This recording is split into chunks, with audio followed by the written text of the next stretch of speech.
Cuando la Fundación Alcántara me pidió que les organizara una jornada sobre la generación del 50, teniendo en cuenta que Manuel Alcántara generacionalmente y por la publicación de sus primeros libros pues pertenece a esa generación, pues se ha procurado que los participantes en las distintas mesas pues sean personas realmente conocedoras de la generación, tanto desde el punto de vista académico, universitario, como desde el punto de vista de escritores que tienen a estos poetas por maestros.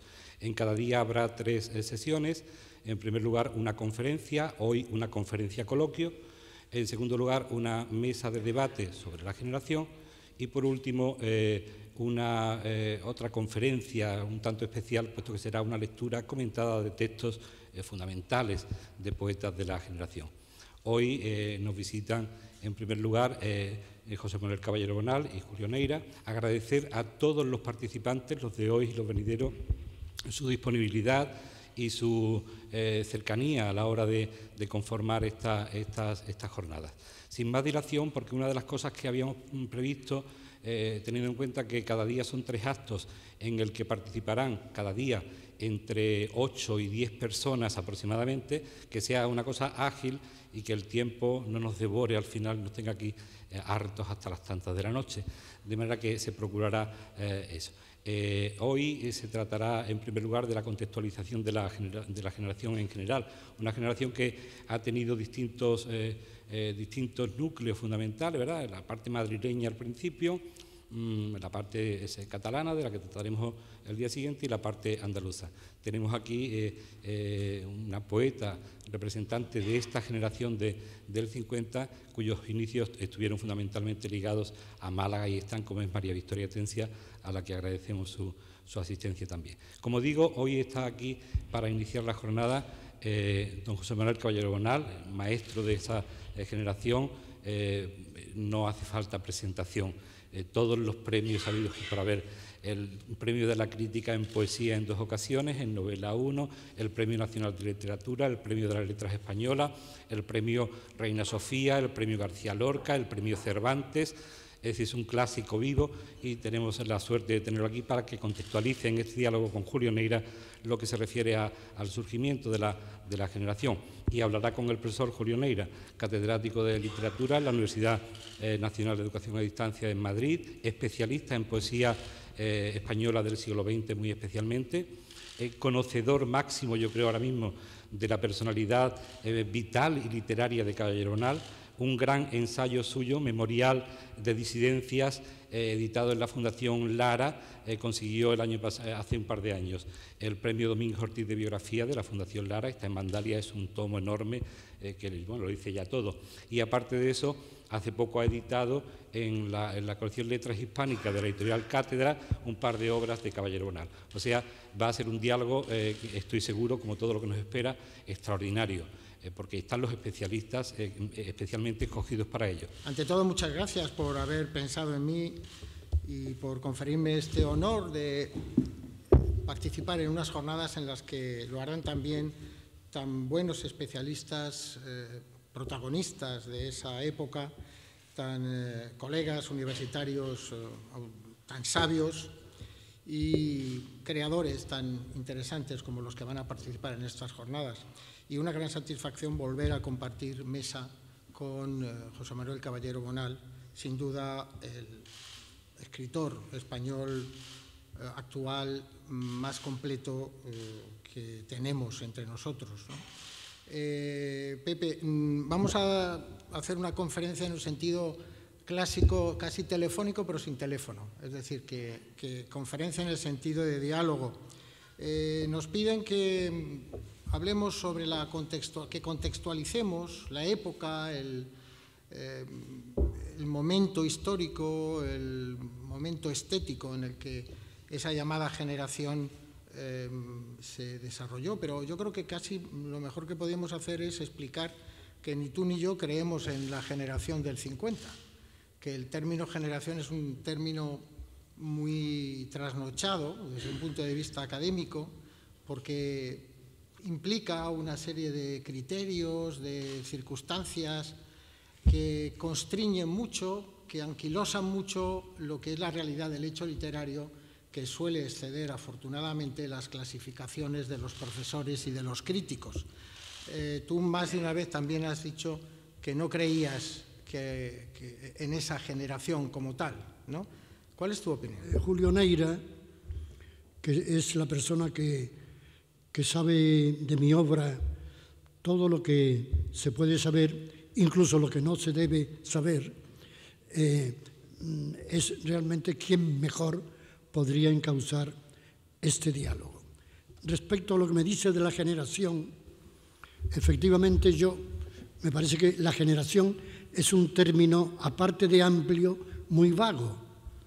No se puede hablar de ninguna manera del grupo del 50 referido a la generación del 50, sino que es un grupo poético concreto dentro de una generación mucho más amplia, que en el campo poético incluye a poetas que no están en la lista, por ejemplo, Antonio Gamoneda, el propio Manuel Alcántara, María Victoria Atencia, Luis Feria, Manolo Padorno, etcétera, que son poetas muy estimables, incluso para mí algunos de ellos mucho más queridos que los que forman parte del grupo del 50. Concreto, el grupo del 50 es un grupo muy peculiar, que tuvo un principio artificioso, en el sentido de que, a lo mejor adelantándome a lo que tú me vas a preguntar, coincidiendo con el 20 aniversario de la muerte de Machado, nos reunimos en Collur, en una reunión que era más bien política, organizada por el Partido Comunista, donde se reunió el exilio español de dentro y de fuera, por así decirlo. Y allí, durante 3 días muy emocionantes, aparte de los actos en homenaje a la figura de Machado, en el cementerio, en la pensión donde vivió y murió, y en el entorno de Collur, en aquella playa sombreada por un castillo templario, recuerdo todo aquello que tuvo más de reunión política que literaria, pero donde Carlos Barral, el editor, pensó que se podía crear un frente de presión que se opusiera de alguna forma a la poesía imperante, y a partir de ahí, como él tenía el poder de la editorial Seix Barral, pues se canalizó ese grupo de amigos, que teníamos muchas cosas en común realmente, el grupo de Barcelona y el de Madrid, un mismo origen familiar, universitario, leíamos los mismos libros, la misma actitud moral frente a la dictadura o la lucha antifranquista, un gusto por la nocturnidad y, como suele decirse, una tendencia estimable al consumo de bebidas alcohólicas, que es lo que siempre se dice del grupo, no sin razón. Y luego también éramos más o menos de la misma estatura. Todo esto realmente creó un grupo de amigos, pero no de afinidades literarias, porque realmente dentro de ese grupo había personas que no tenían nada que ver unas con otras, aparte de la amistad, que también era una amistad relativa en algunos casos. Yo, por ejemplo, era muy amigo de Ángel González, sobre todo, y también de Carlos Barral, de José Ángel Valente, pero no era tan amigo de Jaime Gil de Viedma o de algún otro del grupo. Sin embargo, había afinidades amistosas, pero insisto en que, literariamente hablando, esas coincidencias eran prácticamente muy diluidas, muy poco concretas. Has hablado del homenaje a Machado en Collur en 1959. Sí, yo tenía apuntado, entre las pocas cosas que he apuntado para hablar, esa era una de ellas. Porque es verdad que empieza siendo una operación política de manifestación del exilio de tomar a la figura de Machado como emblema, que lo es, de toda la resistencia, de todo el exilio republicano que pereció o sufrió mucho en las playas de toda esa zona y en tantos otros países, en tantas otras geografías, pero se convierte pronto en una operación literaria porque, lo cuenta Barral en sus memorias, porque, claro, se dieron cuenta que tomando el modelo de la generación del 27, igual que homenajeaban a un clásico como Góngora en 1927, bueno, estos jóvenes del 59 homenajeaban a Antonio Machado, le tomaban como cierta bandera, desde luego ética y en cierto sentido estética. Igual que los poetas del 27, los Lorca, Alberti, etcétera, se fotografiaron en Sevilla, en esa famosa foto de la Sociedad Económica de Amigos del País, por cierto, aunque eso era un acto organizado por el Ateneo, pues ellos también tuvieron su foto, tenían su foto ante la tumba de Machado y ante la pensión Quintana, donde murió Machado.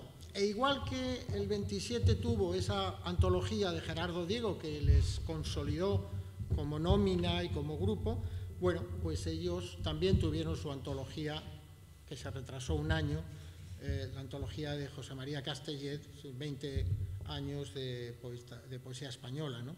Y entonces se configura una operación literaria a la que Barral denomina incluso operación realista, porque el realismo era un poco su clave estética para la lucha contra la dictadura, y se genera una colección, la colección Collur, que dirige nominalmente Jaime Salinas, el hijo de don Pedro Salinas, y que edita fundamentalmente Barral, aunque con otro sello editorial para no comprometer a la editorial Barral.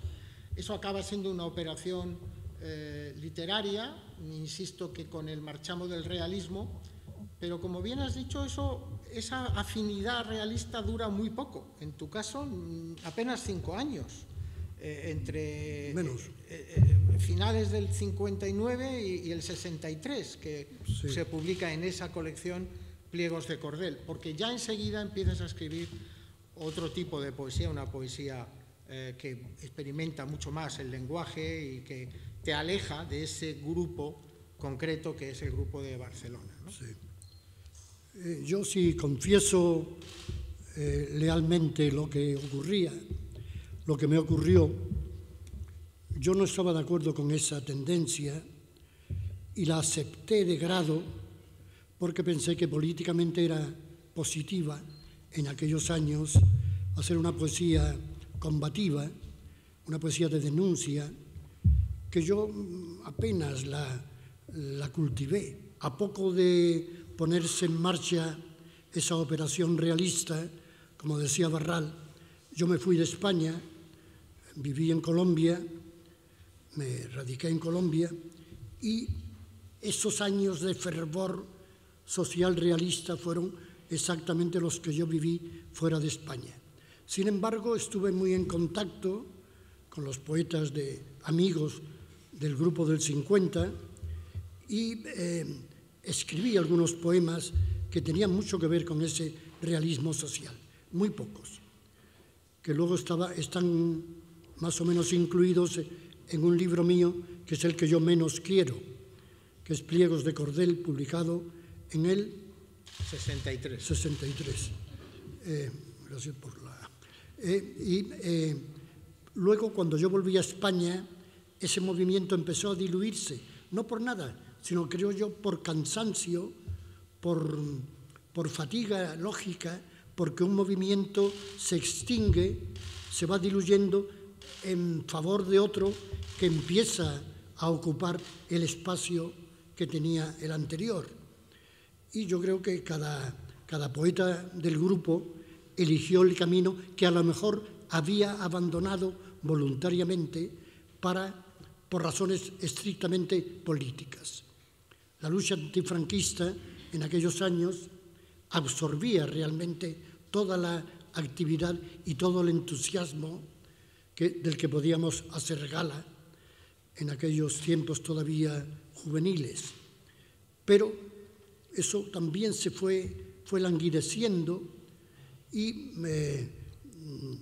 Valente se desgajó del grupo, Ángel Crespo también al mismo tiempo, y solo quedaron unos cuantos fieles a ese tipo de poesía realista que ya no obedecía más que a una razón puramente circunstancial, porque ya, por ejemplo, yo no tenía la obligación moral de escribir la poesía que había escrito en Pliegos de Cordel, sino que fui elaborando mi propia obra, buscando otros vericuetos, indagando en el lenguaje, que es lo que más me gusta en este oficio, y así hasta hoy. Se generó un poco una cierta oposición poética entre el ambiente poético madrileño, que controlaba y bueno, que seguía muy fielmente a Vicente Alexandre y el grupo de la revista Ínsula, y el premio Adonais, que son los años en que el premio Adonais tiene un extraordinario auge. Sin embargo, en Barcelona está el premio Boscán, que es un poco como una especie de alternativa, y hay durante unos años una cierta rivalidad entre Barcelona y Madrid. Tú, viviendo en Madrid, sin embargo, contactas con Barcelona a través de Palma, cuando vivías en Palma, a través de la revista Papeles de Son Armadans, y luego te convertiste en una especie de puente de unión entre ese grupo y Madrid, y cuando hay algunas cartas en las que dan a entender que tú eres quien les introduce a los catalanes en el ambiente de Madrid, les presentas a Damaso Alonso, es decir, que sirves un poco de nexo de unión entre Barral, Gil de Viedma, etcétera, sí, y el ambiente madrileño, ¿no? No lo creo que fuera así exactamente. Yo creo que el nexo de unión fue más bien Ángel González y Juan García Hortelano, que tenían más vínculos con Barcelona, sobre todo a través de Seis Barral, de la editorial. Yo en esos años, como digo, vivía en Bogotá, en Colombia, y no estuve muy al tanto de lo que ocurría. Pero luego yo era el único andaluz de ese grupo, ¿no? Y cuando yo llegué a Madrid, mi amistad con Juan García Hortelano y Ángel, que era muy estrecha, y estábamos a través de la editorial. Yo trabajé en Seis Barral de una forma irregular, pero trabajé en asuntos de lectura y de revisión de textos, etc. Y mi primer amigo realmente fue Carlos Barral, antes que ningún otro, a través de la editorial. Y con Carlos Barral ya conecté con José Agustín Goytisolo, Jaime Gil de Viedma, Castellet, Juan Ferraté, que era también del grupo, digamos, Costafreda, que es un poeta al que yo quise mucho, que luego murió, se suicidó, murió de una forma muy, muy triste en Ginebra. Y ese espíritu, por cierto, de autodestrucción, que empezó de alguna forma a hacer mella en la generación. La autodestrucción, no ya porque se suicidaran más de uno, sino porque realmente la vida se hacía lo contrario de lo que las buenas normas médicas indicaban o lo que era aconsejable en cuanto a algunas personas del grupo, de este grupo, pues bebían con exceso. El caso de Carlos Barral, el caso de Claudio Rodríguez y algún otro. Y luego todo esto fue de alguna forma creando una situación de autodestrucción, como si la experiencia que habíamos vivido fuera lo suficientemente dura para que de pronto despertáramos a una realidad con la que no solo no estábamos de acuerdo, sino con la que no podíamos convivir. Esto fue yo me propuse en tiempos escribir algo en este sentido, luego lo abandoné la idea, porque tampoco quería meterme en camisas de 11 varas. Pero eso me afectó bastante y ocasionó que realmente yo ahora me sienta como un superviviente. Todos los compañeros del grupo han muerto, menos Paco Brines, que el pobre también está regular. Pero peor que yo, quiero decir. Quería decir, a mí me flaquea el ánimo y la respiración, pero todavía estoy presentable. Dice en tu poema, en tu largo poema Entre guerras, que es una autobiografía poética o de intención autobiográfica, dices, creo recordar que a aquel grupo le aquejó un virus testarudo semejante a la autodestrucción, más o menos. Sí, pues eso, sí. Sí. Pero tú has hablado de cuando llegaste a Madrid, año 51, ahí había un ambiente poético mucho más amplio. Tú contactas con el grupo de Barcelona luego, más andando la década, y había un ambiente poético de mucha efervescencia, ¿no? Mucha riqueza, muchos jóvenes en las revistas presentándose a premios. Había esa pulsión poética que, por ejemplo, hoy también vivimos a través de los medios, de Internet, de las colecciones jóvenes, etcétera. ¿O era más bien una ocupación, un ejercicio minoritario, el de la poesía? No, era un ejercicio minoritario, afortunadamente. Yo creo que ese fervor yo no lo veía por ninguna parte. La poesía siempre ha sido marginal, ¿no? Y ha sido como un episodio al que se tomaba una importancia muy relativa.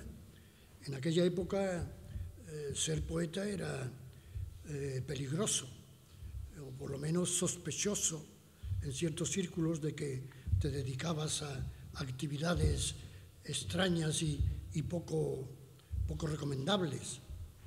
A mí me parece que en aquellos años hostiles, cuando yo llegué a Madrid, me acuerdo que eso permaneció durante mucho tiempo, un Madrid inhóspito. Yo venía de un sitio inhóspito, de Jerez, y me trasladé a otro más inhóspito, que era Madrid, huyendo para encontrarme con algo todavía peor. Pero la aventura que suponía llegar a Madrid paliaba cualquier otro tipo de incertidumbres, ¿no? Era un Madrid con las restricciones eléctricas, la cartilla del racionamiento, el recelo, el silencio. Me acuerdo sobre todo del silencio en los sitios. Todo el mundo miraba con recelo y apenas hablaba en voz alta. Era en Madrid del año 51, 52, que ya era la inmediata posguerra y todavía muy viva la guerra. Y entonces, cuando tú decías que eras poeta, te preguntaban, bueno, pero aparte de poeta, ¿usted en qué trabaja? ¿Usted qué hace? ¿No? Porque era algo, ser poeta era muy poco normal. Era la poesía más o menos oficial, que era casi toda, el oficialismo de la poesía derivada de Garcilaso, del soldado poeta y todas esas retóricas de aluvión. Eso es lo que dominaba. Y ser poeta al margen de eso no era frecuente. Luego, la devoción laica por don Antonio Machado siguió acompañando en gran medida el desarrollo de todo este grupo. Y en el año 66 se celebró otro homenaje, pero ya en España, en el interior, en Baeza, y ahí estuviste tú muy directamente implicado en su organización. Sí, estaba ya con Carlos Castilla del Pino, con Aurora de Albornoz, Jesús López Pacheco. Había un grupo, no me acuerdo, sí, te refieres al homenaje prohibido por la policía franquista, ¿no? Por el gobierno, sí. Aquello tuvo otro sentido, ¿no? Fue simplemente un episodio tristísimo de la represión franquista, ¿no? Donde acudieron miles de personas a Baeza para conmemorar o para inaugurar un monumento a Antonio Machado. Y no pudo ser porque la policía dispersó a los congregados. Eso fue un acto que, bien mirado ahora, parece incomprensible que eso pudiera ocurrir el año 66, ¿no?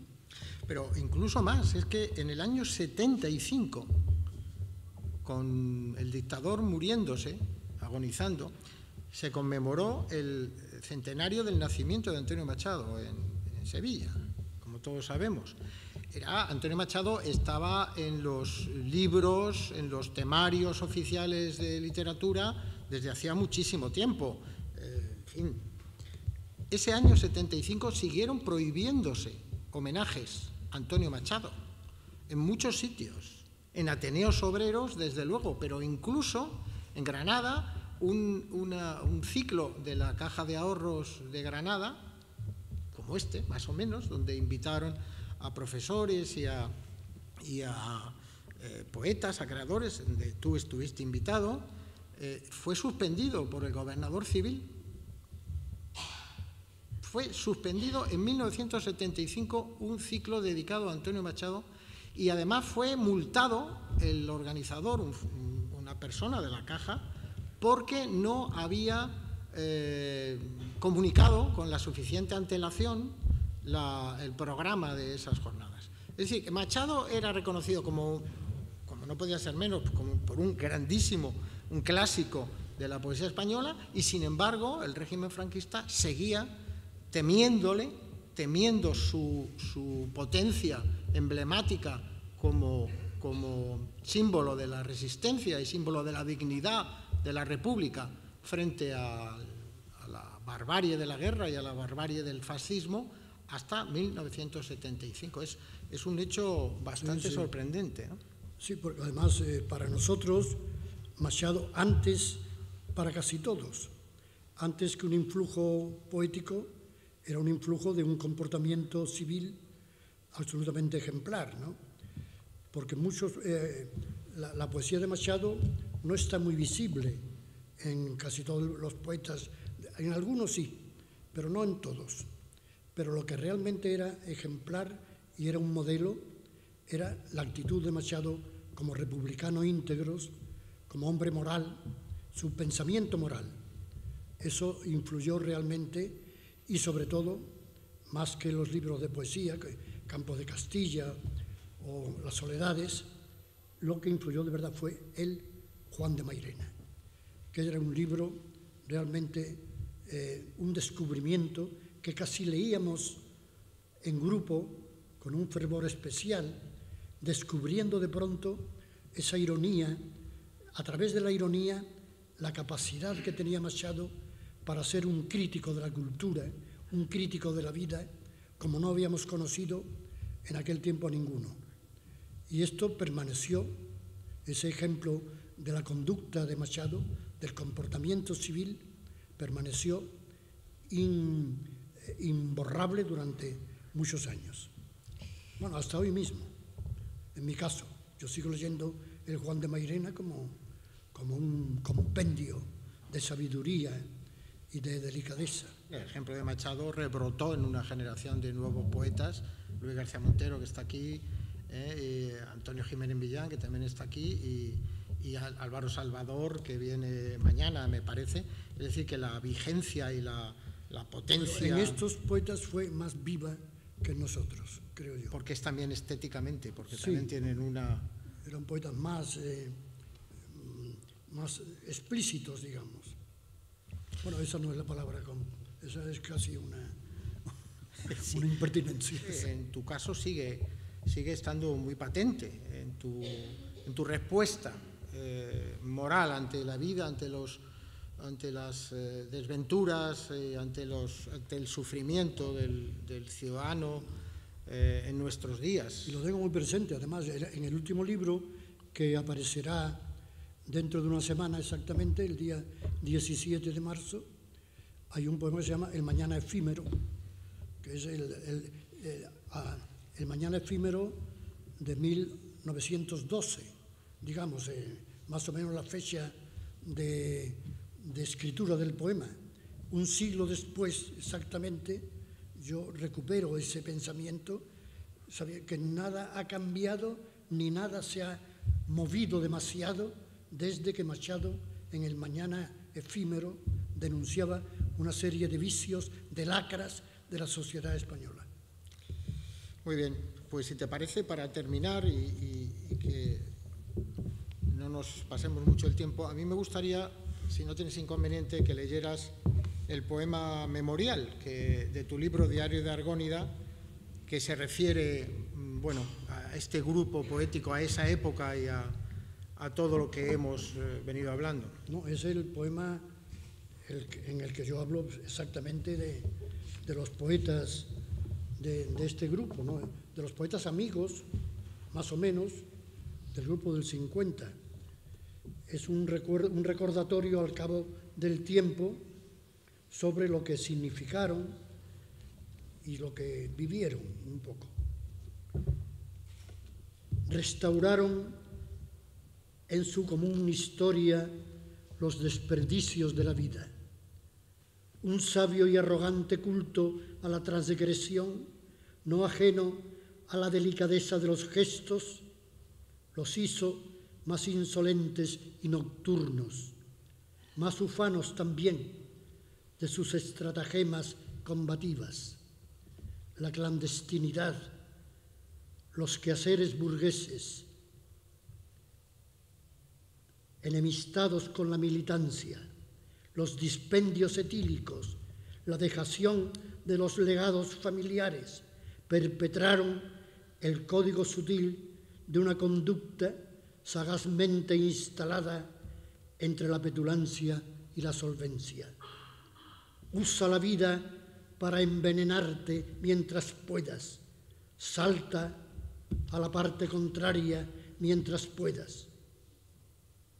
Así llegaron a la madurez con escaso remordimiento y abnegación ninguna, dotados de una acumulativa provisión de denuedos, cansancios, sucedáneos, presuntos de mesuras. Pero otra vez la historia fue una rémora cultural.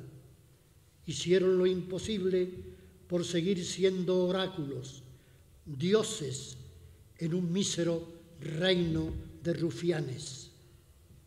¿Quién entre todos ellos supo que alguna vez sería promulgado al rango de arquetipo? Solo quizá los que un día eligieron irrevocablemente su propia destrucción, ni los supervivientes han llegado a saberlo. Hemos abierto el acto con la charla, conferencia tan amena, tan singular, como siempre suele ser, de Pepe Caballero Bonal, el maestro Caballero Bonal. Y precisamente Aurora, como os decía antes en la introducción, escribió una antología sobre Caballero Bonal, que es un poeta que, al igual que muchos narradores que le han precedido en la historia, se distingue por crear un territorio propio. Pepe Caballero Bonal es un hombre de mitos y crea, al igual que Forner, al igual que García Márquez, un territorio argónida que viene a ser un poco un eje poético, una atmósfera. Incluso yo quería preguntarle a Aurora Luque si también incluso podríamos tacharlo casi de una voz poética en un momento dado. Cuando el profesor Ruiz Noguera me pidió que estuviera en esta mesa, yo dije muy claramente, honestamente, que no me había enfrentado a la generación del 50 como crítica, en ningún momento a la generación en grupo, ¿no?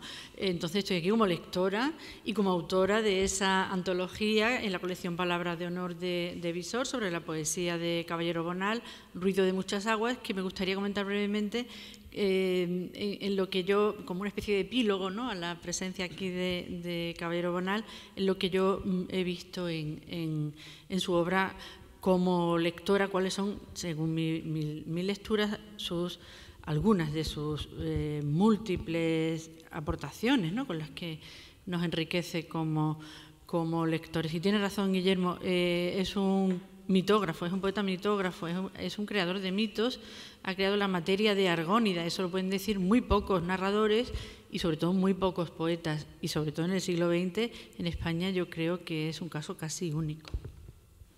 ¿Sigo? Sí, tienes tiempo. Bueno, me dijo 6 minutos.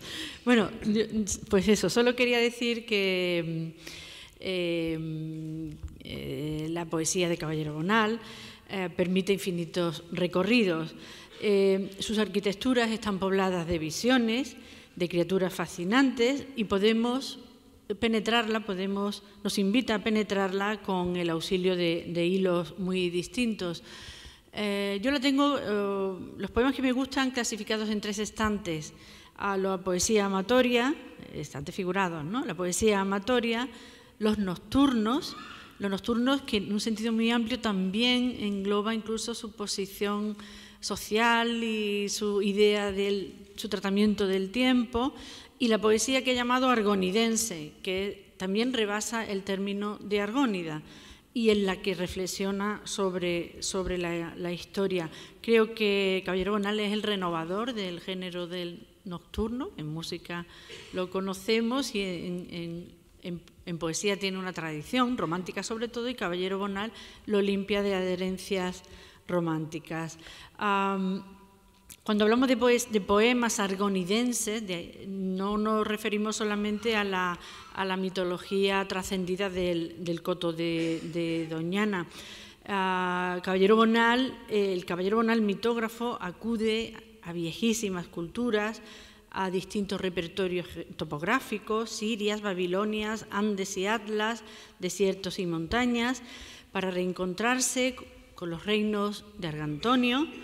Es también esta materia argonidense atañe al poeta uno con el mar, al poeta hermano de autores que han tratado el mar de manera muy cómplice, cómplice incluso en los dos sentidos, ¿no? De Stevenson, Conrad, poesía y también poetas y narradores que abordan temas que aman todos estos poetas. Y dentro de los... en fin, en esta materia... Es que veo regular, ¿eh? No hay mucha luz. En esta materia argonidense está, como he dicho, la reflexión mejor sobre la historia que hace Caballero Bonal. La historia contemplada en estos textos es personal y es también colectiva. Va referida no a referencias cronológicas exactas, convencionales, sino a la sustancia mítica de la memoria secreta de algunos pueblos. El mar habla, el mar tutela la vida del poeta. Hay un verso precioso que dice: las luces portuarias que atañen cada noche al alumbrado de la vida. Los vínculos reflexivos y apasionados con una naturaleza poderosa, que es a la vez, esa naturaleza es paisaje cultural, remite a una historia del mundo secreta y no contada. Esa historia, esa manera de ver la historia, se encuentra en el germen de muchos de los textos que hemos considerado como poemas argonidenses. Yo creo que también al poeta le gusta esa clasificación, ese nombre. Y el mar bonaldiano, en definitiva, es un mar humanizado, un mar de alguna manera curtido por la historia.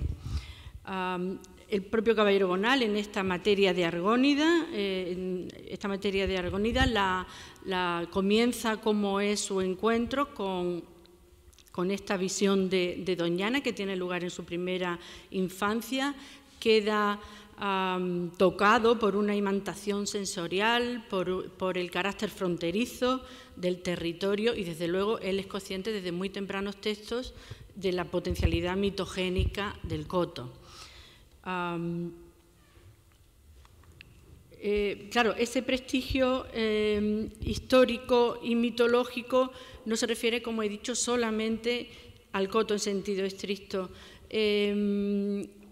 Caballero Bonal le suma los enigmas de un Tartessos, las antiguas colonizaciones mediterráneas, el Luciferum Fanum, las navegaciones históricas desde puntos de vista muy especiales, ¿no? También se ve incluso en las letras que escribe para Lebrijano, ¿no? Sobre las navegaciones históricas de Colón y de Magallanes. En definitiva, la Argónida bonaldiana se transmuta en una historia que acumula fuentes orientales, mediterráneas, africanas, verosímiles o imaginarias, visitadas o anheladas. Es una potentísima aleación de mito nuevo y viejo en un lenguaje fresco, recio, deslumbrador, exacto. Por lo tanto, tengo a Caballero Bonal, como he dicho, como uno de esos poetas únicos, mitógrafos, unos creadores de un territorio mítico que es algo realmente muy insólito en la literatura española, tanto en la novela como en la poesía. Y aquí también entra ese rechazo que ya ha explicado él, ese rechazo del realismo, ¿no? Esa geografía suya argonidense nunca es un espacio, una copia plana y confiable de la provincia, no es un trasunto realista. Él aborrece el realismo, lo dice muy claro, en poemas como Canon, de Manual de Infractores, y nos dice que no sin ser deformada puede la realidad exhibir sus enigmas. Se queja de la realidad, de esa literatura realista, cuando dice: todo está al fin surtido de facsímiles, todo hiede a retrato y a remedo. Y como creo que ya he acabado con los minutos, sí, pues solamente eso, señalar ese carácter de creador de un territorio mítico original y que quedará, yo creo, como una de sus mayores aportaciones. En cierto modo, antes también, Caballero Bonal nos ha dejado muy claro que la huella, la influencia machadiana de Antonio Machado no es igual en todos los miembros del grupo, o esta especie de alianza de poetas o de contubernio de poetas más que de grupo y que de generación, como le ha dejado claro.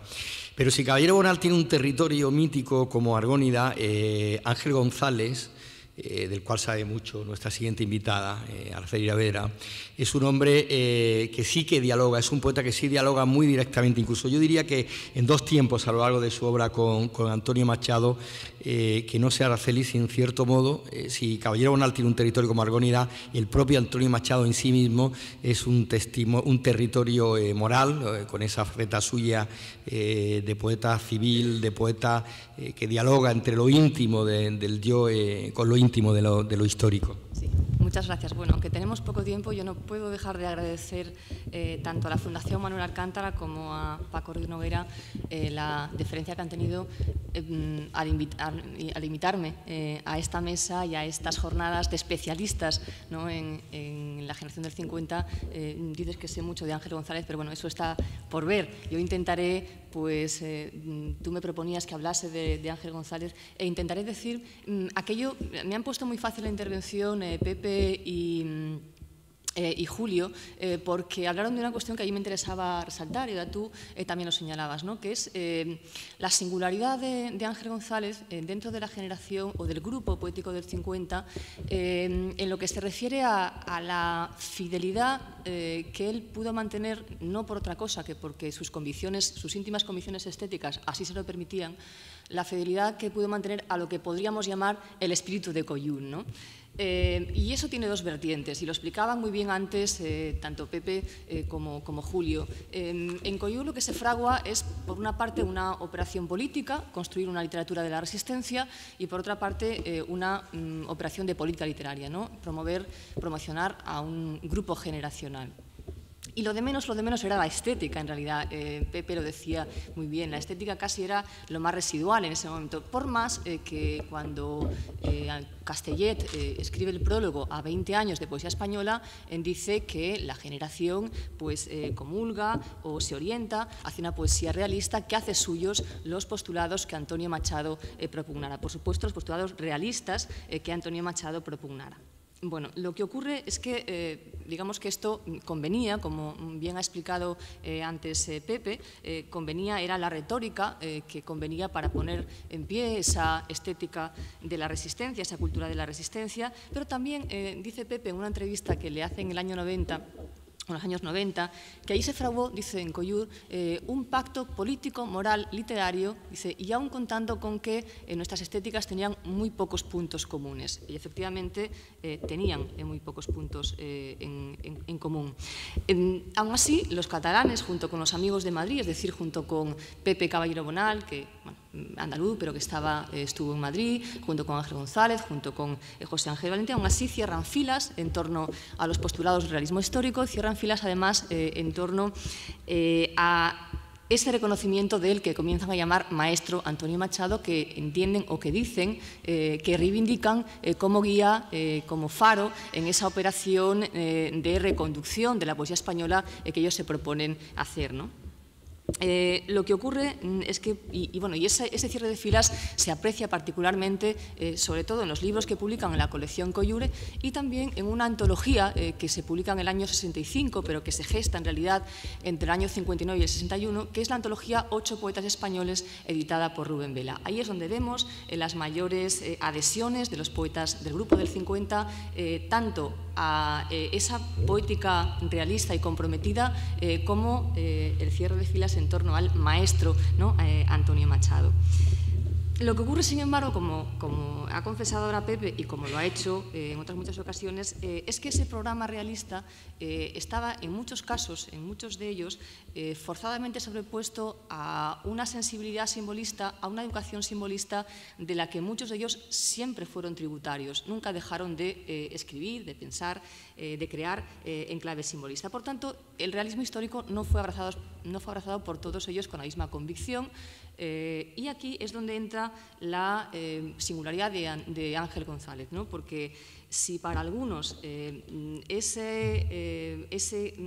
creación en clave realista supone de alguna forma violentar sus más íntimas convicciones estéticas, como fue el caso de Pepe Caballero Bonal o como fue el caso de Carlos Barral, que militaron en el realismo crítico de forma muy anecdótica, de forma muy coyuntural, y correlativamente el magisterio de Antonio Machado se limitó, o la admiración por Antonio Machado se limitó a una complicidad ética, pues no fue así el caso de Ángel González, porque para Ángel González Antonio Machado significó mucho más. Es verdad que fue un descubrimiento de madurez, porque él comenzó, cuando comenzó a leer y cuando comenzó a entrar en contacto con la poesía y a escribir, él estaba absolutamente fascinado por Juan Ramón Jiménez y él siempre reconocía que Antonio Machado había sido una relectura de madurez, pero no es casual que en el año 98 Ángel González entre en la Real Academia y su discurso de ingreso verse sobre Antonio Machado. Y además uno lee ese discurso y aprecia la simpatía de Ángel González justamente por el Machado antisimbolista, por el Machado cuyo pensamiento estético crece en disidencia a la poética simbolista que había dictado sus versos iniciales, ¿no? También apreciamos la simpatía de Ángel González por el Antonio Machado antielitista, el Antonio Machado que aboga por la defensa de la cultura frente a Ortega, ¿no? Frente a la militancia elitista de Ortega. Bien, lo que quiero decir, por tanto, es que en el caso de Ángel González, y es un caso casi excepcional, digo casi porque también habría que hablar ahí de José Agustín Coitisolo, es un caso excepcional de fidelidad inquebrantable al proyecto del realismo histórico, como lo llamaba Castellet, o al realismo crítico, ¿no? A pesar de algún titubeo ocasional por lo que se refiere a la capacidad crítica de la palabra, la capacidad de la palabra poética para incidir en la realidad, ¿no?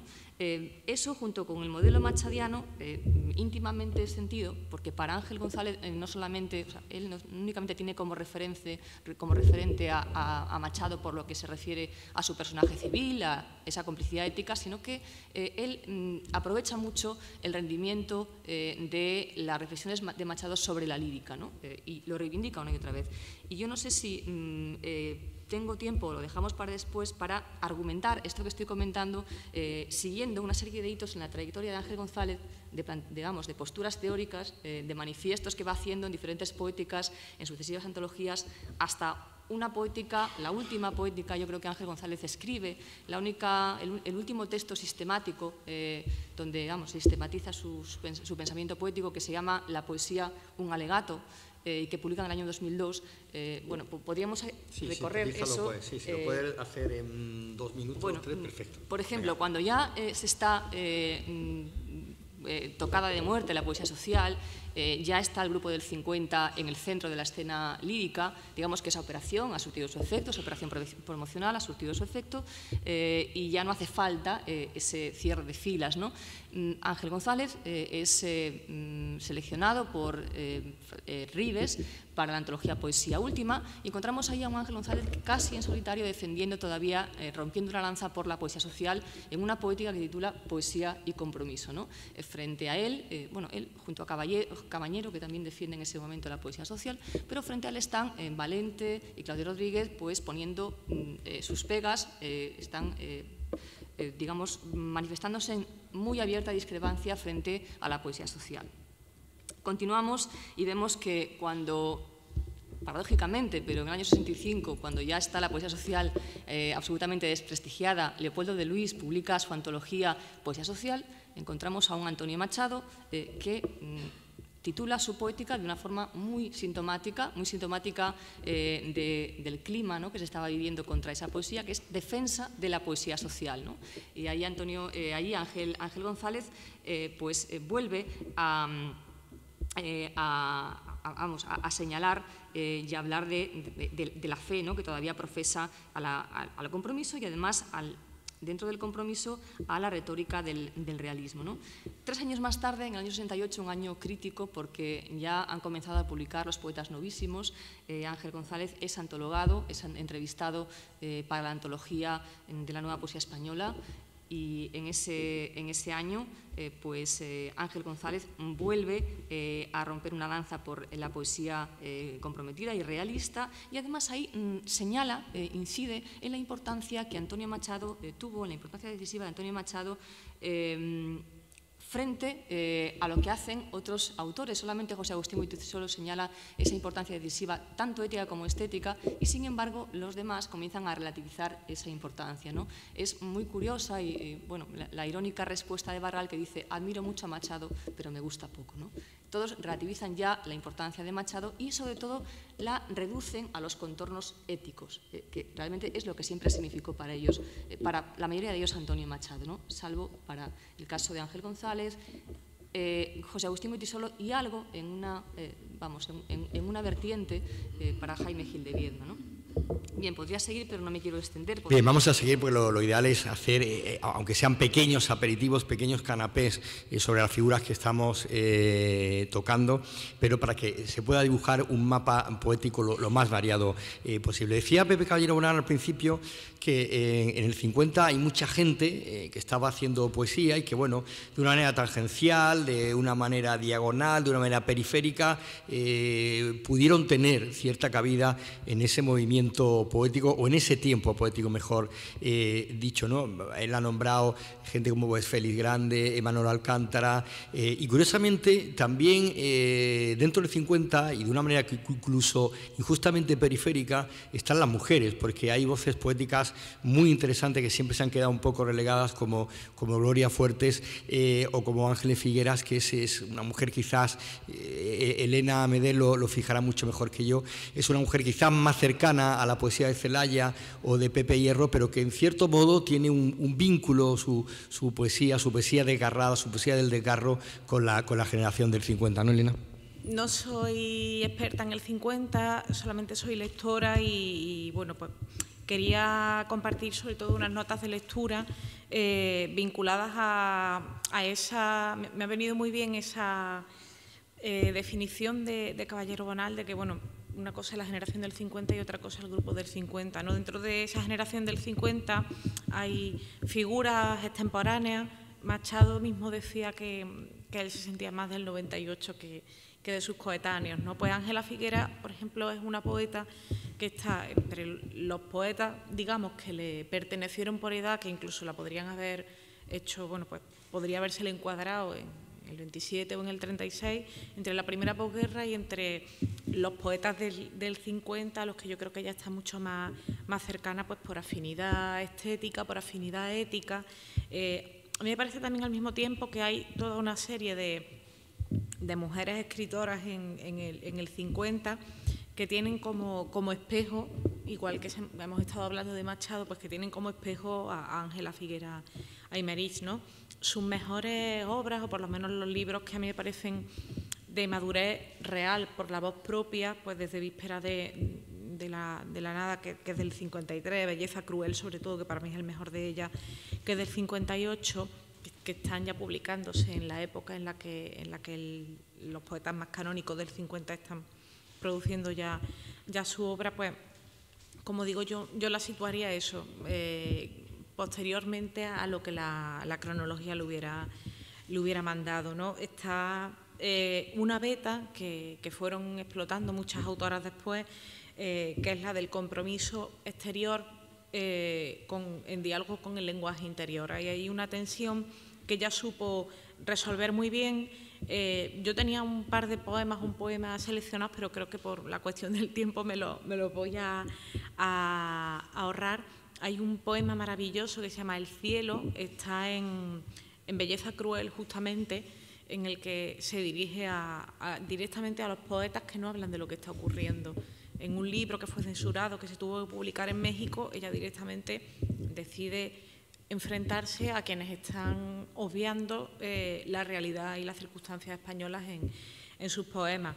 De ese hilo, pues por ejemplo, tira Gloria Fuertes, que es una poeta que sí que por edad y que sí que por fecha de publicación podría estar incluida en las antologías, de hecho está en algunas de ellas, que me parece que conversa muy bien con poetas como Ángel González, por ejemplo, en el tratamiento de la ironía en su poesía para adultos.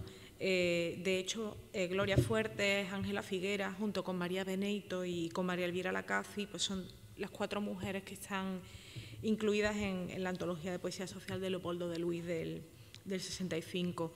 A mí me parece que el 50 no es tanto una generación como una actitud estética y ética, pero sí que es cierto que si nos limitamos al término generacional, a las antologías, al canon, pues las voces de las mujeres están por completo ausentes.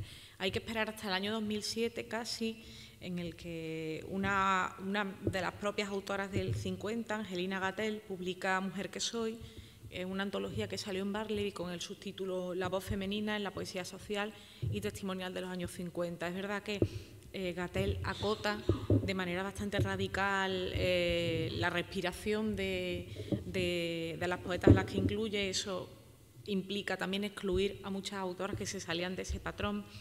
Y es muy generosa, entendiendo eso, que el 50 es una manera de escribir más que una marca cronológica, ¿no? Pues ella se incluye a sí misma, incluye a Ángela Figuera, a Gloria Fuertes, a Carmen Conde, a María Beneito, a Julia Uceda, a Casia Uceta, a Aurora de Albornoz, a María Elvira Lacaci, a Cristina Lacasa, a Concha Zardoya.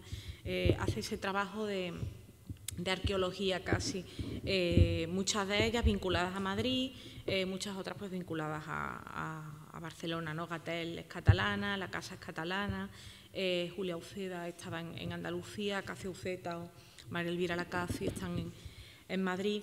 A mí me interesan, por ejemplo, de las mujeres de esa generación, pues las pausas y la relación con el tiempo de María Victoria Atencia. Me interesa el camino de Julia Uceda hacia un realismo más simbólico. Me interesa el diálogo de Pilar Paz Pasamar, que estudió en Madrid, o sea, que estaría y vivió allí durante el 50, cuando estaba ya escribiendo, o sea, que entraría dentro de ese grupo o dentro de esa geografía madrileña del 50, pues ese diálogo de Pilar Paz Pasamar con la tradición. Me interesa el silencio, no sé si hermanado con Claudio Rodríguez, en la actitud de Francisca Aguirre, que publicó mucho después, no publicó hasta el 70, El compromiso furioso de María Elvira Lacaci, o la poesía como instrumento consciente de Acacia Uceta. Y me interesa también una poeta, me interesa más mucho, y de ella sí que les quiero leer un poema, que es Carmen Martín Gaite. La obra poética de Carmen Martín Gaite no ha tenido tanto eco como su obra narrativa, pero me parece muy estimable, y es una autora además del 50 de manual, o sea, tanto por año de nacimiento, tanto por año de publicación, como incluso por respiración de sus poemas, ¿no? Martín Gaite está así que fuera de todas las antologías poéticas, trabaja del realismo, apuesta por la palabra clara, en el sentido machadiano, construye el poema desde la intimidad, como tantas otras autoras coetáneas, y afirma la identidad femenina como universal. O sea, habla desde lo femenino, pero entendiendo que lo femenino no es algo que ataña solo a las mujeres, sino que también incorpora a los hombres. Me parece, hace en ese sentido un trabajo que hace Ángela Figuera muy bien en su poesía, y recuerdo, por ejemplo, un poema que se llama Mujeres del Mercado, que ahora mismo no recuerdo de qué libro es exactamente, pero hace ese trabajo de colocar una labor femenina, como era ir al mercado, y utilizarla para una reivindicación universal. O un poema divertidísimo de La Casa, que se titula ¿Dónde voy con un libro de poemas? El de Carmen Martín Gaite, para terminar, se titula Farmacia de guardia. No es Valium ni Orfidal, no me he entendido. Se trata de la fe, sí, de la fe.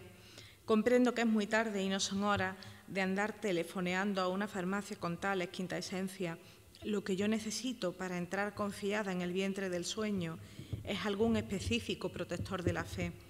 ¿Que le ponga un ejemplo más concreto? Pues no sé. Necesito creerme que este saco cerrado por la boca y en cuya superficie se aprecia la joroba de envoltorios estáticos puede volver a abrirse alguna vez, a provocar deseos y sorpresas bajo la luz del sol y de la luna, bajo el fervor clemente de los dioses del mar. Volver a sentir lo que era eso, y ni siquiera necesito tanto, ya es menos lo que pido. Simplemente creerme que un día lo sentí intempestivamente cuando más descuidada andaba de esperarlo, y supe con certeza que sí, que se podía, que un corazón doméstico, cuando al fin se desboca, es porque está latiendo sin saberlo desde otro muy cercano. Ya, que no tienen nada, pues perdone, comprendo que es muy tarde para hacerle perder a usted el tiempo con tales quinta esencia. Ya me lo figuraba. Buenas noches. Esta era la poesía de Carmen Martín Gaite. Bien, este repaso sobre la parte, esa periferia, injusta periferia femenina que está llena de importantísimas voces poéticas de mujer, donde efectivamente, como nos ha comentado Elena, marcan la literatura como sensibilidad, no como género. Decía en la conversación Julio Neira con Pepe Caballero Bonal que en ese momento, te decía a ti, Julio, Pepe, que bueno, no existía tanta efervescencia de revistas literarias, de nervio poético en ese Madrid, pero sí es que es curioso que uno de los vínculos que tiene la generación del 50 es que la mayoría de los poetas más conocidos del grupo, del movimiento, del territorio, ganan un premio muy significativo en España, como fue el premio Adonai. Si no mal recuerdo, creo que son 5 los que lo ganan y 2 los que se quedan con una tesis, ¿no? En cierto modo, en ese sentido, Pepe, el premio Adonai viene a ser no ya una plataforma, ¿no?, pero casi una especie de núcleo de reunión de la poesía, ¿no?, de termómetro de la poesía de esta generación, ¿no? Efectivamente, el premio Adonais, y no solamente el premio Adonais, sino la colección Adonais, es la que quizás pone un poco de equilibrio en la generación del 50, digamos, equilibrio entre lo que es, como se ha venido aquí diciendo tanto por el profesor Neira como por Pepe Caballero Bonal, realmente el grupo del 50, el grupo de poetas del 50 nace como un grupo político, como un grupo concienciado políticamente y que tiene la idea de que la poesía debe servir como arma de crítica hacia la realidad, en contraposición con otros poetas que quizás en esa misma época tenían otra concepción de la poesía, más imaginativa, más por el cuidado del lenguaje y más por, digamos, seguir la estela de Juan Ramón Jiménez, en contraposición artificialmente, porque yo creo que tanto los poetas de un lado como de los otros admiraban por igual a Juan Ramón y a Machado, pero es verdad que esta generación ha sido especialmente víctima de esas lamentable división de dos Españas que venimos sufriendo desde hace tanto tiempo y que también denunció Machado y que se ha arrastrado en muchos campos de la vida y también en el de la literatura. Pienso que esta generación nace como eso, pero luego lo paradójico de las generaciones literarias y de las antologías es que los profesores y estudiosos las hacen para intentar de poner orden en un mundo amplio como es el de la poesía, y luego cuando se convierten en generaciones, digamos, canónicas, hay que estar haciendo continuas revisiones de esa división, porque realmente la generación del 50 no solo son esos poetas que al amparo de Antonio Machado se reunieron en Collioure y que publicaron en la colección Collioure y que realmente estaban centrados entre Barcelona, al amparo del premio Boscán, en Madrid, al amparo del premio Adonais, sino que era mucho más amplia. Pero fue, yo creo que el escritor García Hortelano, el que en 1978 intentó dar un giro canónico a esta generación y consagró como la generación del 50 a 10 poetas, que son Ángel González, José Manuel Caballero Bonal, Alfonso Costrafeda, José María Valverde, Carlos Barral, Juan Goytisolo, Gil de Viedma, Valente, Brines y Claudio Rodríguez. Pero ese mismo año, 1978, el poeta y escritor Antonio Hernández hace como una respuesta a esta antología. En España las antologías siempre se utilizan para tirársela a la cabeza unos y otros, y entonces incluye a Julio Mariscal, a Eladio Cabañero, a Manuel Mantero, a Fernando Quiñones, a Mariano Roldán, a Carlos Sahagún y a Rafael Soto Vergés. Después se han seguido uniendo nombres a esta generación, porque realmente eran muchos los que escribían y los que empezaron a escribir en los años 50. Y está Gamoneda, Rafael Guillén, Manolo Alcántara, que es a cuyo nombre nos reunimos aquí hoy, y está en nuestra ciudad, concretamente, parte del grupo Caracola, María Victoria Atencia, que cronológicamente pertenece a esa generación, y también cronológicamente pertenece un autor malagueño inclasificable, pero que cronológicamente pertenece a esa generación, que es Rafael Pérez Estrada. Pero también pertenecen a esta generación Antonio Jamoneda, Rafael Guillén, Antonio Gala y un número incalculable de poetas, Pilar Paz Pasamar, María Benito, Manuel Padorno, Luis Feria. Bien, la mayoría de estos poetas, no solamente los que pertenecen a este grupo literario, fueron premios a CESI o publicaron sus primeras obras en la colección Adonai, que hasta a los años 80, mediados de los 80, era una de las colecciones, no solamente los premios, sino la propia colección de libros de poesía, era uno de los trampolines para lanzar a las nuevas voces de la poesía española.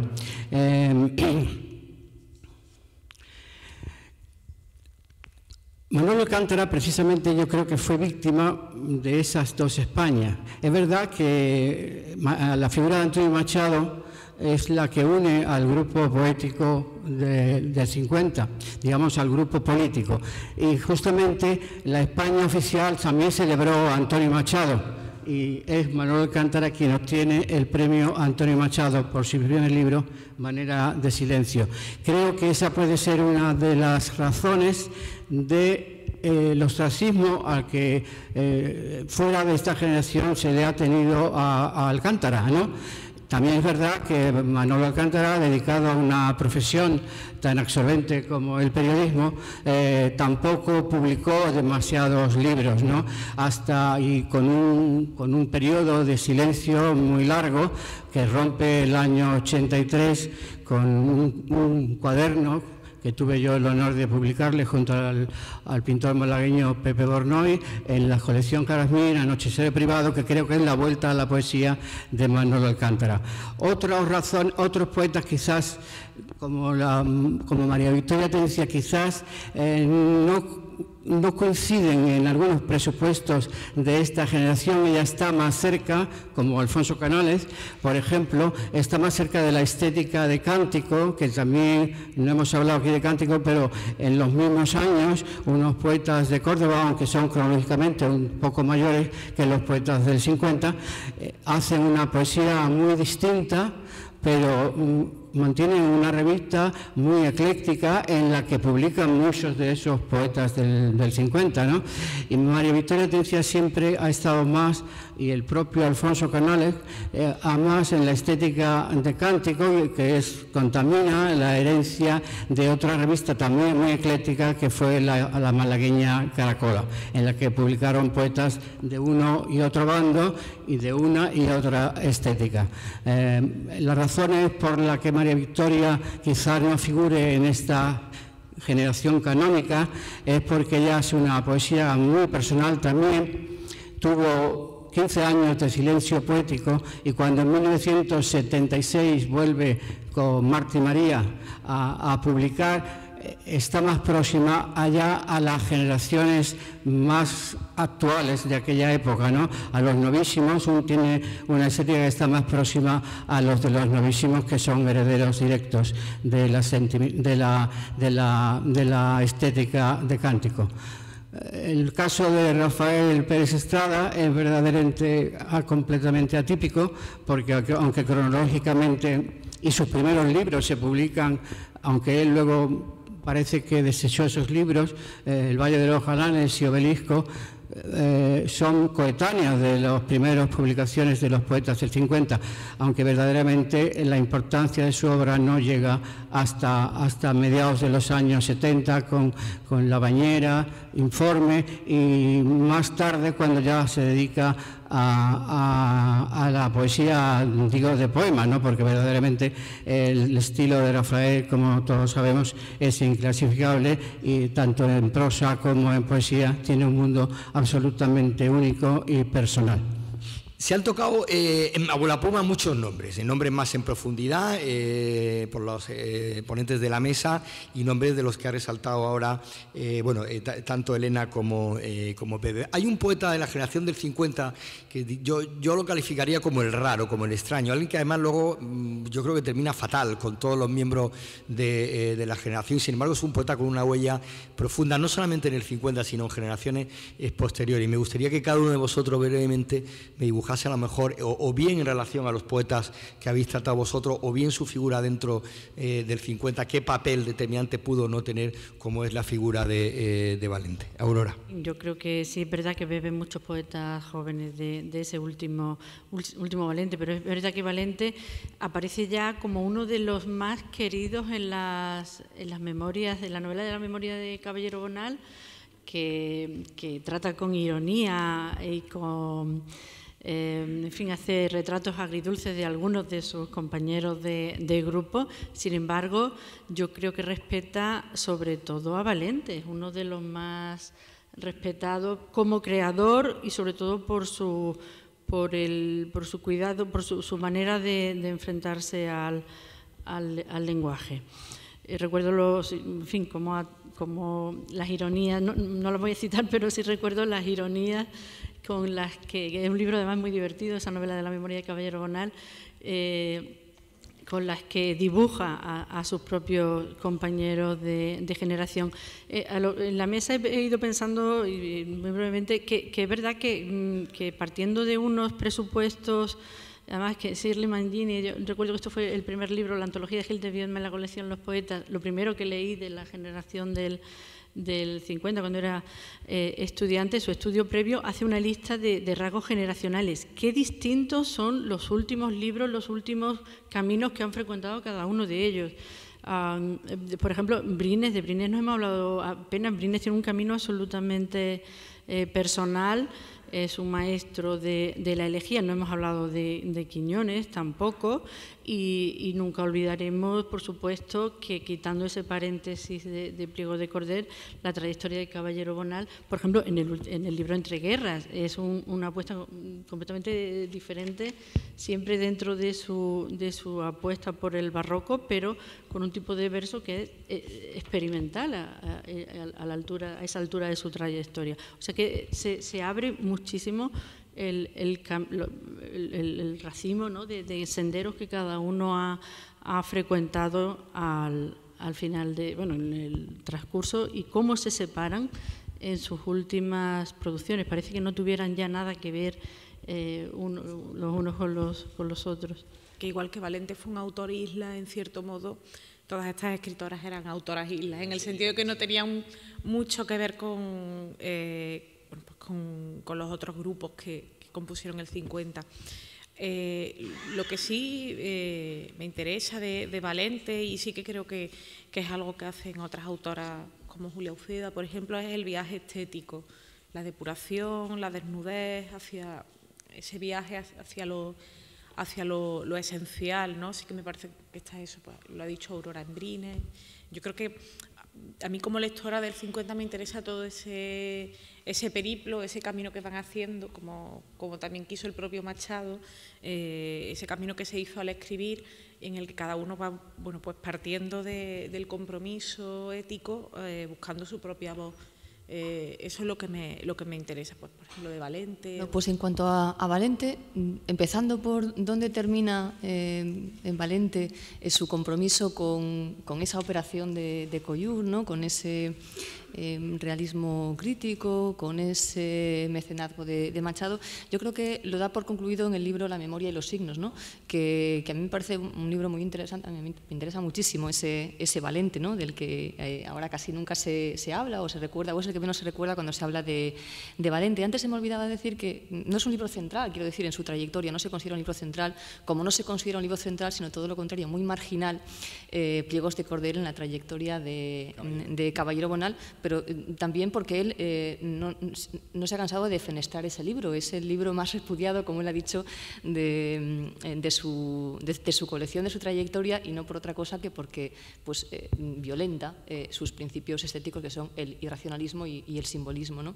Bueno, pero en cuanto a Valente, yo creo que el predicamento de Valente, que por cierto fue el primero que denunció la manipulación que se había operado con Machado, en un artículo muy interesante que se llama Machado y sus apócrifos, y denunció todas las manipulaciones, desde la que comienza justo cuando termina la Guerra Civil y se reivindica a Machado por parte del grupo de Escorial, hasta la que hicieron ellos mismos, convirtiendo a Machado en bandera, en monumento, en propaganda, pancarta. Bueno, y luego continuando con la defensación muy injusta de los poetas novísimos, ¿no? Pero lo que iba a decir es que el Valente que más proyección tiene, quizá porque es el que recuperaron los novísimos, los que vinieron a romper con la tradición de la poesía española. Sin embargo, ellos, uno de los poetas que respetan y recuperan, respetan a muchos más de los que en principio admiten que respetan, ¿no? Luego admiten que respetan mucho a Jaime Gil de Viedma, que respetaron mucho a Pepe Caballero Bonal, pero Valente es uno de los que primero recuperan. Pienso, por ejemplo, en el Pere Ferrer del Espai de Ser, ¿no? O pienso en el Sánchez Robaina de Tinta o de La Roca. Y Valente es un maestro fundamental, es una referencia fundamental. También en Jaime Siles, ¿no?, la poesía del silencio de Jaime Siles. Quiero decir, la poesía del silencio, el minimalismo de Valente, creo que es el Valente más proyectado hacia la actualidad, ¿no? Y si nos venimos un poco más acá, hacia la generación de la democracia, pues está Valente al fondo de propuestas como la de García Valdés y todo ese grupo que se llamó Grupo de Valladolid, García Valdés y los poetas que están articulados en torno a la revista, a la que desaparecida revista El Signo del Gorrión. Y bueno, y en cuanto a la generación más última, la de Elena Bedel, pues ya es una generación que tengo un poquito menos controlada, y ella podría decir mucho mejor que yo cuáles son las huellas o en qué poetas se reconocen mejor las huellas de ese Valente. Es el poeta más radical de este grupo, en el sentido de que evoluciona hacia un poeta muy, digamos, aparentemente muy distinto del principio, pero no creo que sea tan distinto. Yo creo que la radicalización poética de Valente y está relacionada con su faceta como teórico de la poesía. Yo creo que su libro, Las palabras de la tribu, es muy importante como texto para comprender muchas estéticas de este siglo, y creo que esa radicalización filosófica y profundizando en el lenguaje y llegando a exprimir el lenguaje de la forma que lo hace Valente, le convierte quizás en uno de los poetas más actuales del grupo y que más magisterio ha ejercido, a veces un magisterio que ha creado una cierta escuela, ya la llamada poesía del silencio, que verdaderamente a veces no sigue una estética demasiado rigurosa, a mi manera de ver, y que hace feo el magisterio de su maestro, de su iniciador. Muy bien, pues yo creo que con esto termina esta mesa, con esta especie de dibujo lo más concreto que hemos podido en este tiempo, de como ha dicho Araceli, literatura de resistencia, y donde todos estos poetas demuestran que el lenguaje es un camino y al mismo tiempo es la construcción del yo. Gracias, Araceli, gracias, Aurora, Elena, Pepe, gracias al público. Contamos con la presencia de Luis García Montero, al que agradezco muchísimo su presencia aquí. Bueno, todos conocemos a Luis. La trayectoria literaria de Luis es una de las figuras fundamentales de la literatura actual. Poeta, narrador, ensayista. Justamente, muy recientemente acaba de aparecer un espléndido libro de ensayo suyo, Un velero bergantín, sobre reivindica las admiraciones y reivindica el valor de la enseñanza de la literatura. Como profesor, desde su estatus de profesor universitario, sabemos que es catedrático de la Universidad de Granada, pero recordando lo que fue su inicio como lector, como alumno, y agradeciendo a sus maestros esa introducción a la lectura. Un velero bergantín, en el campo del ensayo, de sus muchos libros de ensayo. Bueno, es relativamente frecuente su última novela, Alguien dice tu nombre. Está al salir, según creo, una nueva reunión de la poesía completa en 1980-2015 en Tusquets. Es conocedor muy profundamente tanto por la investigación cuanto por la admiración, ya digo, y la cercanía desde muchos puntos de vista de los poetas del 50. Yo recuerdo que hace mucho tiempo en Granada, cosa que luego recogió en la revista Olvidos de Granada, aquella gran reunión de los poetas del 50, cuando estaba en vías de canonización esa generación, en la que él tuvo mucho que ver. Después, junto con Antonio Jiménez Millán, pues hizo el monográfico del litoral sobre Gil de Viedma. Incluso ha novelado en parte la vida o su experiencia personal con Ángel González en Mañana no será otro día. En fin, es una persona totalmente idónea para hablarnos de lo que considero oportuno acerca de la generación del 50 en sus textos. Me es difícil seleccionar. Yo, desde muy joven, encontré en los poetas del grupo del 50 un horizonte para buscar mi propio mundo, mi propia estética y mi propia ética. Asumí desde muy joven la herencia estética y también la herencia ética, la referencia cívica de los poetas del 50, y en buena parte es por ellos por los que me meto en los jaleos que me meto. Voy a leer 3 poemas, uno de Francisco Brines, otro de Ángel González y otro de José Manuel Caballero Bonal, para hacer algunos comentarios, porque quiero enlazar con algo de lo que se ha venido diciendo en la tarde de hoy. La poesía como un ejercicio de conocimiento que necesita el diálogo con lo otro y el diálogo con el otro. Y la poesía como un espacio donde se produce un conocimiento, pero no partiendo de un yo esencial, tampoco de las consignas de un tú, sino del encuentro dialéctico entre el yo y el tú en busca de un espacio público. Por seguir con Antonio Machado, pues recuerdo uno de sus más famosos proverbios, y Cantares, el 85, Machado decía: tu verdad, no, la verdad, y ven conmigo a buscarla, la tuya, guárdatela. La verdad no como un punto de partida, sino como un punto de llegada, que necesita de una dialéctica. No vale la verdad del tú, ni vale la verdad del yo, vale la verdad a la que se llega después de la relación en el espacio del poema entre lo uno y lo otro. Y he escogido estos tres poemas porque me permiten hablar de esa dialéctica en lo que se refiere al hecho literario, en lo que se refiere a las relaciones personales y en lo que se refiere también al diálogo de conocimiento y de indagación en el propio yo, en la propia individualidad. Empiezo con un poema de Francisco Brines que se titula La última costa, un libro, por ahora el último, aunque tiene otro ya muy avanzado y a punto de publicar. La última costa apareció en el año 1995. El poema, que se titula La tarde imaginada, juega con un doble plano literario en su desarrollo.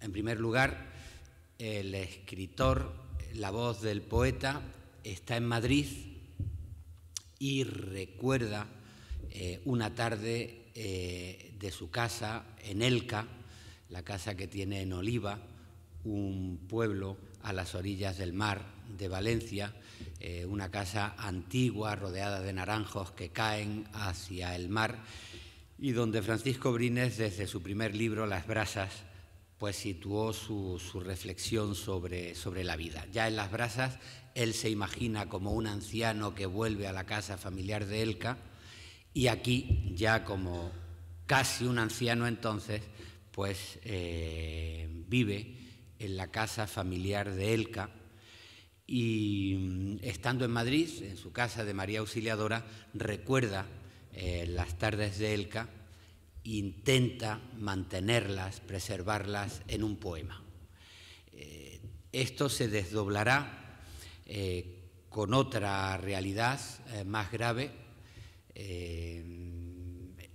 la lógica del diálogo del poeta con la vida después de la muerte. Del mismo modo de que es posible que la escritura condense la casa y la tarde imaginada en Elca, también quizá condensará su vida para que pueda leerla y conocerla y habitarla alguien cuando él haya muerto. Para esto es necesaria una operación de escritura que permita que el otro, el lector, habite el poema y lo reviva con la conciencia claro dialéctica de que cuando lo reviva, la tarde imaginada no será exactamente la tarde de Francisco Brines, ni la tarde biográfica de Brines en Elca, ni la tarde literaria del personaje poético que es desarrollada en el poema. Tendrá que ser la tarde del propio lector, la experiencia del propio lector que habite el poema. Leo el poema. Si ahora pudiera ver las desnudas montañas de Oliva, la exangüe luz cayendo entre sus piedras, a sus pies los naranjos sombríos, el aire azul en torno de la casa y al frente el mar muy pálido, estar mi cuerpo allí, sabiéndome aún vivo y por ello feliz o esperanza de serlo. Escribo en esta tarde con la luz de Madrid que cae en las terrazas, la tarde en que imagino que estoy allí, en la piedad de Elca, o escribo para siempre desde la noche inmensa e impura en que no me sé vivo, y desde ahí, tan árido, porque mi mano en el espectro del papel enciende vagamente palabras espectrales, dar testimonio inútil de que estuve en la vida afortunada y tuve la experiencia de la felicidad. Solo porque en mis ojos las tardes sucesivas se acogieron, como en las ramas paran los sucesivos pájaros, puedo, desde este hueco seco, hacer mover el aire en una tarde incierta, ni siquiera extinguida, pues que fue imaginada, y así resume todas las tardes de mi vida. Y a mí, ¿quién podría salvarme? Tus ojos, que ahora crean mi tarde inexistente, lector, esfuérzate y enciéndela. Está donde un olor de rosas te llega del camino. Si existo es porque existes. Tú repites mi vida y no la reconozco. Como ven ustedes, es un poema en el que el lector ocupa un lugar prioritario al final de la cadena de la escritura y es precisamente el que permite que funcione el hecho literario, no la escritura, sino el hecho literario. Será el lector, el que habite el poema que ha preparado la escritura, quien le dé sentido al hecho literario. Francisco Brines recuerda la tarde de Elca, en su imaginación hace un resumen de la experiencia de todas las tardes que ha vivido allí y con la escritura desde Madrid forma un poema que le permite capturar algo, revivir algo de lo que ha vivido durante mucho tiempo y preservarlo de la fugacidad de los años. Ese recuerdo de Madrid en el que llega la tarde de Elca anticipa la dialéctica entre la muerte y la vida. El invierno de Madrid, en la luz del levante, le hace pensar en el hueco de la tumba de la muerte. Lo que pasa es que entonces él ya no tendrá conciencia, pero su vida resuelta en escritura podrá ser habitada por un lector. Será muy consciente que escribir no solo es decir, es también saber borrarse, porque si uno con el yo ocupa todo el poema, no deja espacio para el lector y en ese saber borrarse conseguirá que su tarde pueda ser también la tarde de otros, pueda habitar esa tarde, la experiencia de la tarde de otros y cuando el lector habite el poema, repetirá la vida de Francisco Brines, pero él no la podrá reconocer, no solo porque ya es posible que está muerto, sino porque lo que el poema pondrá en movimiento será la vida, el recuerdo, la experiencia vital del otro, la experiencia del lector. En ese sentido, el poema se convierte en algo así como un espacio público. El autor, al ponerse en el lugar del lector, aprenderá a reconocerse a él mismo, a indagar en él mismo, del mismo modo que después, reproduciendo a la inversa la operación de lectura, el lector, al ponerse en el autor, acabará descubriendo su propia tarde. Bueno, este era el primer ejemplo que quería poner. El segundo ejemplo, que tiene que ver con esta dialéctica, es un poema de Ángel González, de su primer libro, Áspero Mundo, de 1956, que se titula Muerte en el olvido. Yo sé que existo porque tú me imaginas. Soy alto porque tú me crees alto y limpio porque tú me miras con buenos ojos, con mirada limpia.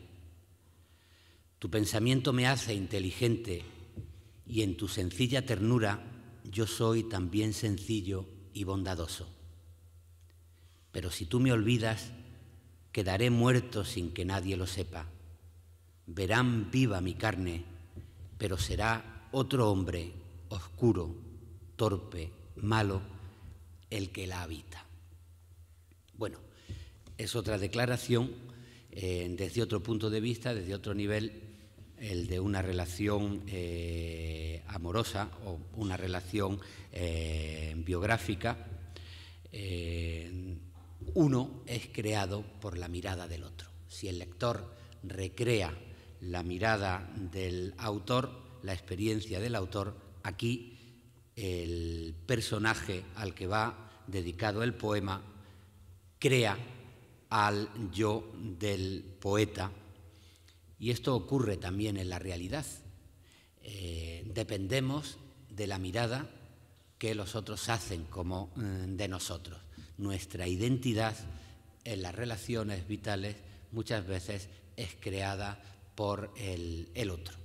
Entramos aquí en una discusión que fue muy importante en el existencialismo en torno a la filosofía de Sartre, y no solo porque Sartre dijera que el infierno son los otros, sino también porque abrió esta idea de que es el otro el que crea con su mirada tu propia identidad. Por no irnos muy lejos, unos años después, Miguel Miura estrenó Maribel y la extraña familia, donde una chica prostituta de mala vida y que tenía muy mala conciencia de ella misma, tiene la suerte de encontrarse con una familia ingenua, alguien se enamora de ella sin saber que es prostituta, y la mirada pura de él y de su familia pues la acaban construyendo de manera distinta, y Maribel acaba siendo como la ven los otros, no como ella se veía a sí misma. Pues en esta lógica está el poema. Uno existe porque los otros lo ven y uno es como los otros lo imaginan. En este caso, el yo, el sé, el soy, está apoyado en el tú, y la verdadera realidad acabará constituyéndose en el nosotros. Yo soy lo que pienso que tú piensas que yo soy.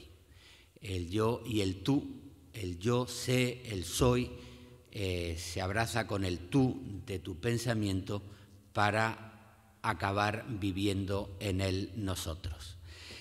Tu pensamiento me hace inteligente, y en tu mirada de ternura, pues yo también me hago sencillo y bondadoso.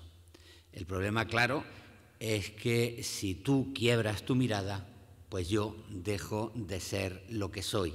Necesito de tu mirada para ser, en esta dialéctica. En la aparente sencillez de Ángel González hay un diálogo constante, profundo con la tradición. Lo que pasa que él lo lleva a la naturalidad en el conocimiento profundo de la poesía. En la revista que acaba de publicar la cátedra Ángel González de la Universidad de Oviedo, la revista Prosemas, hay un magnífico estudio de Marta Ferrari, una estudiosa argentina, donde habla de ese juego de intertextualidad con el que Ángel va construyendo su realismo, que está lleno de pliegues. El realismo de Ángel González está lleno de profundidades, de pliegues y de diálogo con otras tradiciones. En este poema, por ejemplo, cuando la mirada del tú se quiebra, él puede seguir pareciendo que está vivo y que es el de siempre, pero los otros, aunque no se den cuenta, verán ya a un hombre completamente distinto, oscuro, torpe, malo. El hombre que habita el cuerpo, que parece que es el mismo, será un hombre completamente diferente. En ese sentido está muy presente el mundo de las mejores rimas de Gustavo Adolfo Bécquer, ¿no? Esas rimas que hablan del desamor más profundo, ese momento de la quiebra íntima respecto a la mirada y al conocimiento del otro. Cuando me lo dijeron, sentí el frío de una hoja, cuando me lo contaron, sentí el frío de una hoja de acero en las entrañas. Y después en la rima 56 hay un personaje que está cambiado por muerto, que está cambiado por dentro, que está muerto. ¿Y por qué no llega la policía y por qué no ocurre nada? Porque no brota sangre de la herida, porque el muerto sigue en pie.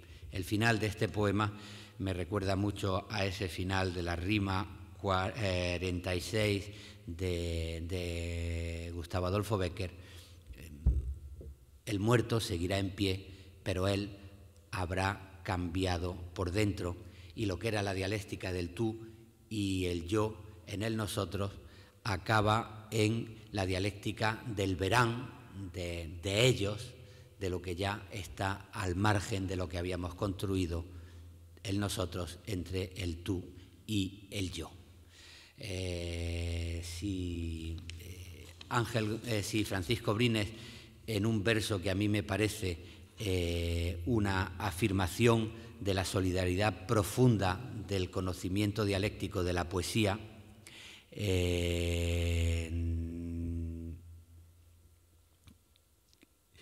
que es el verso: si existo es porque existes.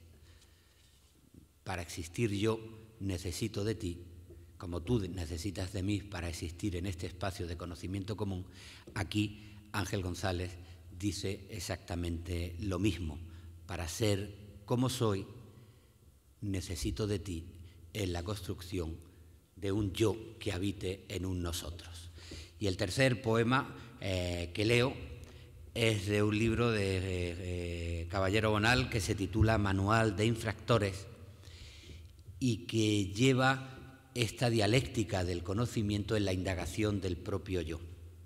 Porque la memoria es un género de ficción y el recuerdo es un género de ficción, y el yo biográfico, cuando acude al pasado, no se encuentra con una experiencia real, sino con la ficción, con la selección, con la elaboración del recuerdo que ha hecho de su yo convertido en algo conjetural, enmarañado con rastros, y por tanto el proceso de autoconocimiento de uno mismo es también un cruce de dos, el cruce de una sombra evocada con la sombra que uno es cuando toma conciencia del carácter ficticio de las identidades en la fugacidad del tiempo.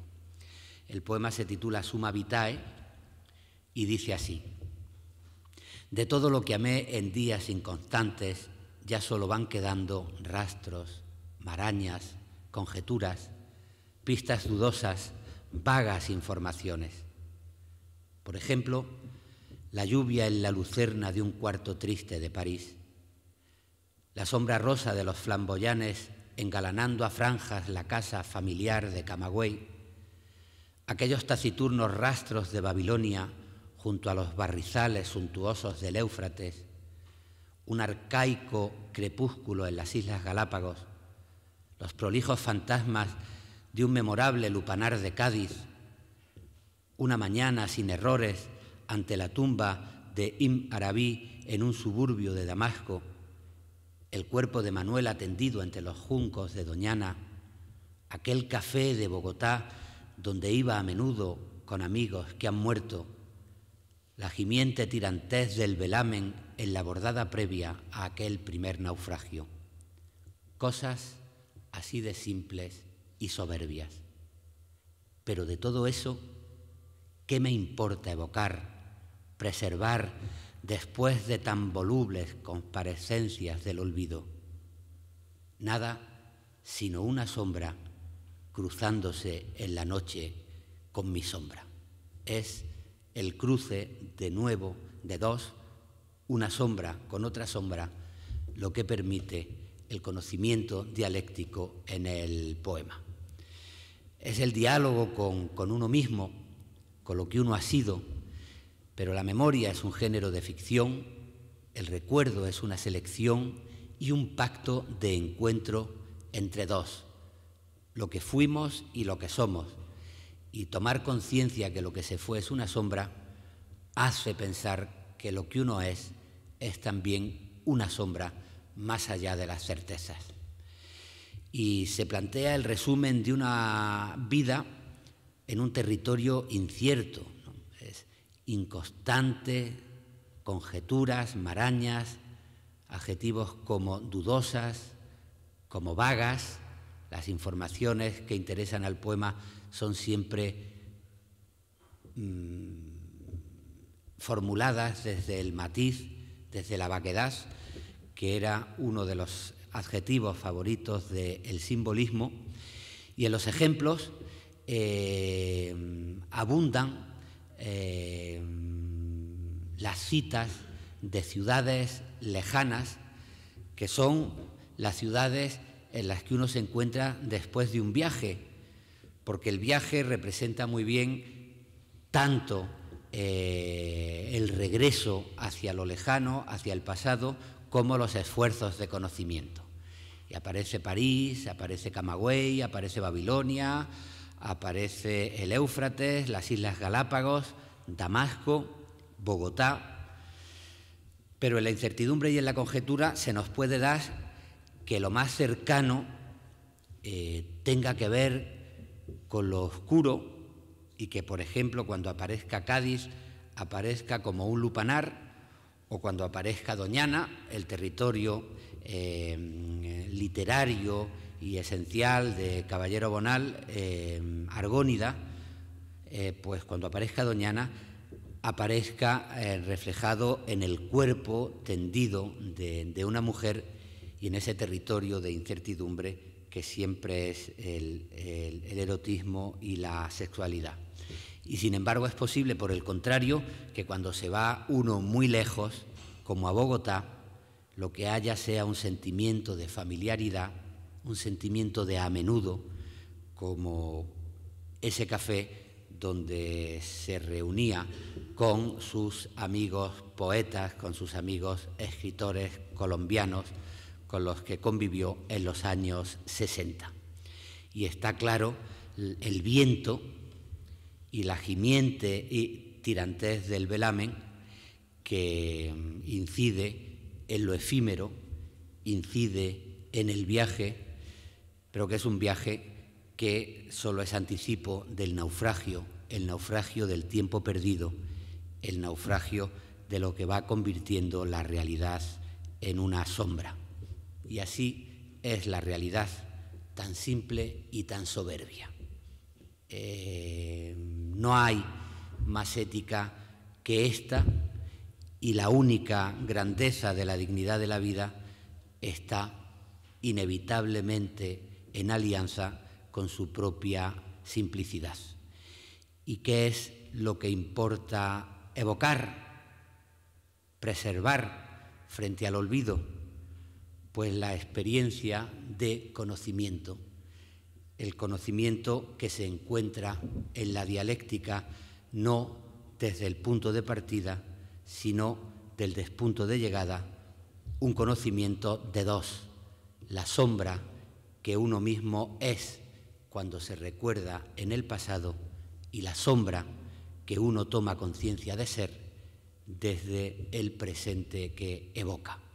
Estos son los 3 poemas que yo quería escoger aquí, de los muchos que podía haber escogido de la generación del 50, para reivindicar la poesía, como hizo el 50, como un ejercicio de conocimiento, no de divulgación de consignas, que se consigue en el espacio público de la escritura.